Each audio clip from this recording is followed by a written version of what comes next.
Auburn is claiming 4 new national championships. I'm going to tell you why that means Kansas should be on the board with 3 football national championships.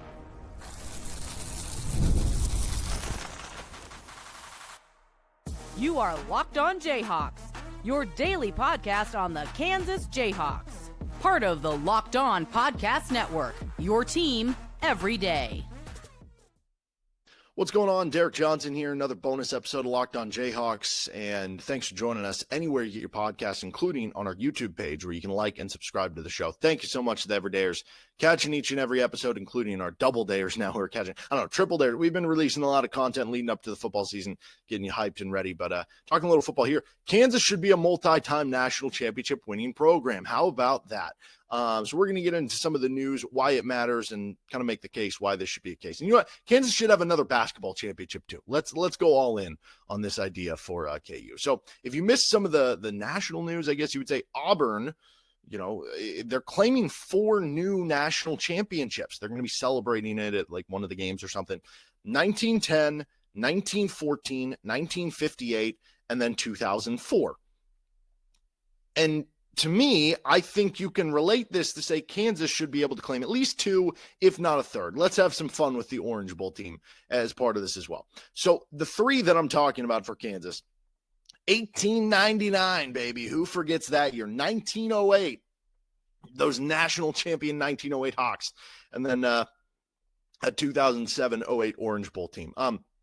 If we look at the ones that Auburn got in, 1910, they got in off the Maxwell ratings, the college football rankings from Lauren Maxwell and Kyle Matschke. 1914, they're now getting in on James Howell's power rating system. 1958, Montgomery full season championship, according to David Montgomery. In 2004, several, it says, including Darryl Perry and GBE college football ratings. It is hilarious to me that if you go through those different, whatever power ratings or, metric sites, whatever, those are 6 completely different rankings. And so, could I just create a metric system right now that goes back and looks at every year of college football, and I'll try to doctor it and tailor it to be like, see, okay, Kansas is number 1 this year. This is so stupid, man. Why can't we just – no, this is a dumb way of doing it. But, if we are going to play this game, if we are going to play this stupid, dumb game, then, 1910 Auburn, the team that they're claiming is national champions, they were 6-1. They lost 9-0 to a 5-2-1 Texas team, and they get to claim a title. 1914 Auburn did go undefeated, to their credit. Technically, they did have a tie, so I don't know if you count that as undefeated or not. 8-0-1. The tie, though, came to a 3-5-1 Georgia team. And I'll say this, the 1914 team, to their credit, this is actually pretty remarkable. Credit them. They gave up 0 points for the entire season. So that's pretty darn cool. I'll give them credit on that. But yeah, you tied a bad team. 1958 Auburn, they were 9-0-1.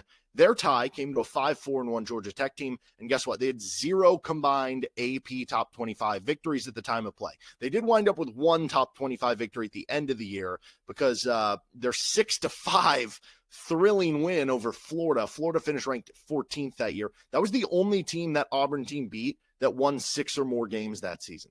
Then you have 2004 Auburn. They probably have the best case. They were 13-0 out of the SEC. In a 14 playoff world, that would have been a really fun year. But also, it's hard for me not to say that 04 USC team wouldn't have just spanked that Auburn team with Tommy Tuberville in the same way that they spanked that Oklahoma team with Adrian Peterson. But at least that one, you do have a little bit more to get creative with. And you could say, okay, well, USC got a split title from winning the AP the year prior. So I can get on board maybe with a little more on that one. But those first 3, I think, provide plenty. So I want to get into the case why KU should have at least 2, if not 3, of claimed national champions next. This episode of Locked On Jayhawks is brought to you by PrizePicks, the daily fantasy platform that lets you turn your football predictions into real rewards. Preseason's already heating up, and college football is not far behind. Whether you've got your eye on big-name quarterbacks or breakout running backs, PrizePicks makes it easy to get in the game. The flex play option, total game changer. Even when one of the picks misses, you still double your money. Download the PrizePicks app today. Use code LOCKEDONCollege to get $50 in lineups after you play your first $5 lineup. That's code LOCKEDONCollege to get $50 in lineups after your first $5 play. You can use that for week 0. You can save some for week 1. PrizePicks, on your game. Thank you for joining us on this bonus episode of Locked on Jayhawks. Don't forget to check out our bonus episode, Tony Bland, new assistant coach for KU basketball, and we'll have a season-long props episode coming out with Nick Springer, talking more KU football. We'll have previews coming out later this week as well with Locked on Jayhawks. All right, so I went over some of those Auburn ones, and for me, I mean, this keeps the door open. It's been open forever. I mean, UCF exploited this a decade ago. They're claiming a title, and I don't know. Do you technically have to have one of these weird metric systems to claim it? Can you just claim it for the sake of doing? I don't know. But here's the thing. I go back again. That 6-1 Auburn team is now a national champion. Let's look at 1899 Kansas. This was a powerhouse Jayhawk team. They went 10-0 that season.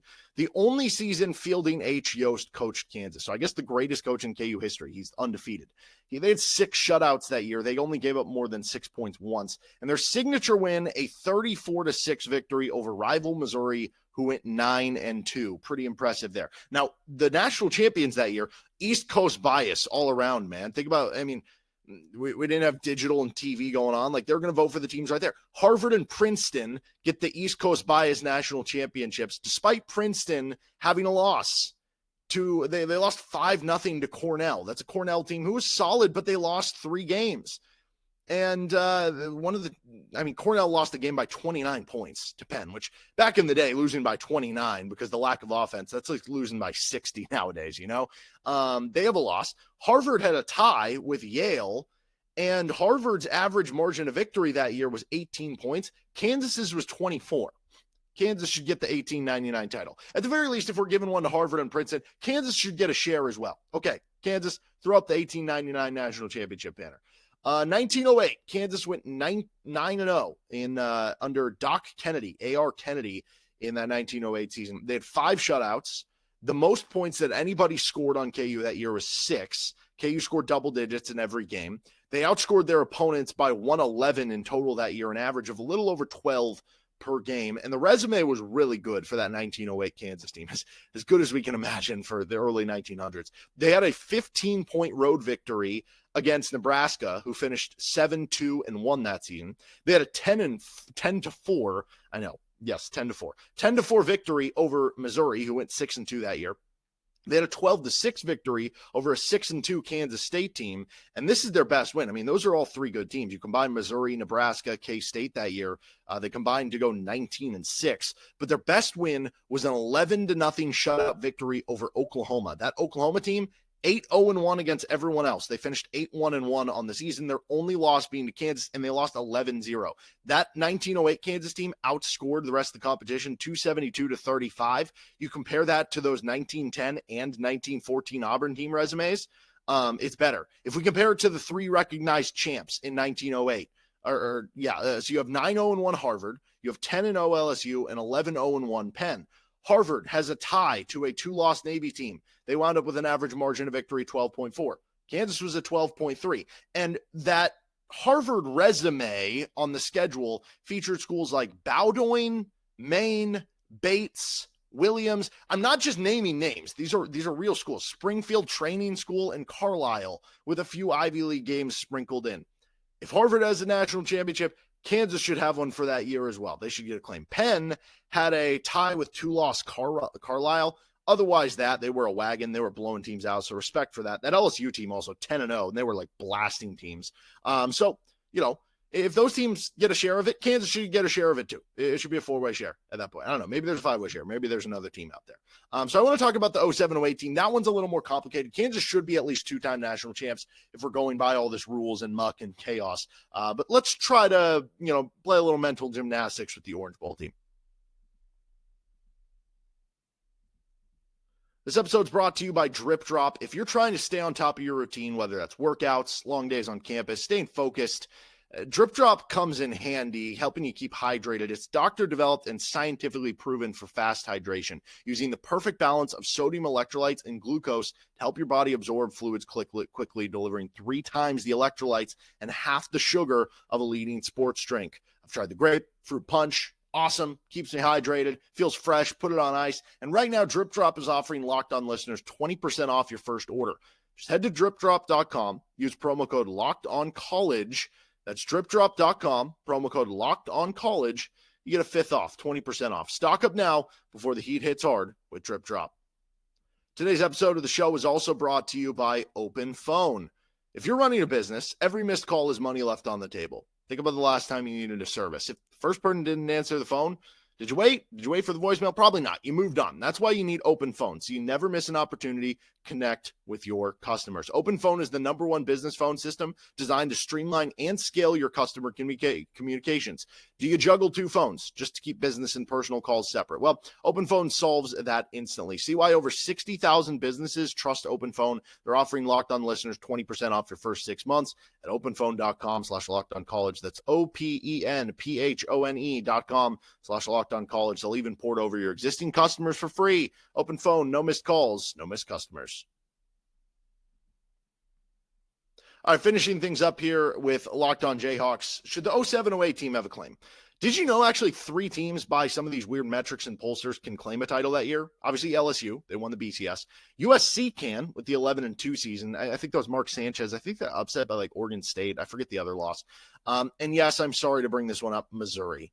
If I told you Kansas gets to claim the 07 national title, but it also means Missouri gets to claim it, would you do it?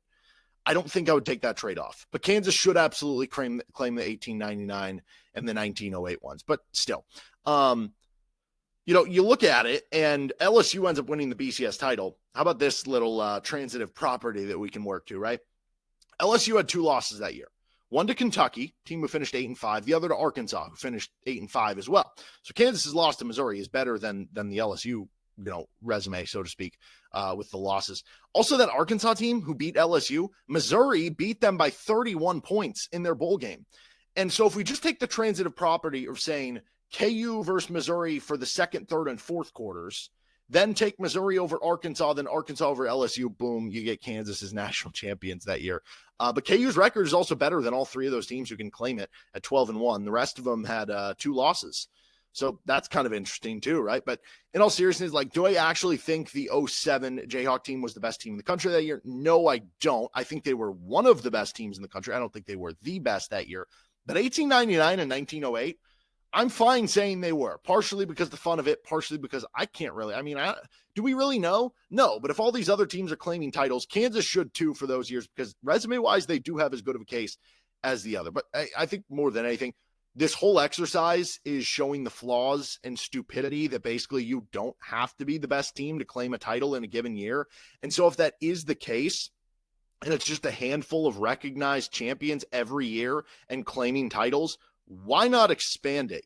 Why not do it if you're Kansas? At the end of the day, if you're going to recognize the 1922 and 1923 national champions in college basketball, if you're KU, which they do from Helms, you've already dipped your feet in the pool. You're already at your knees in the pool.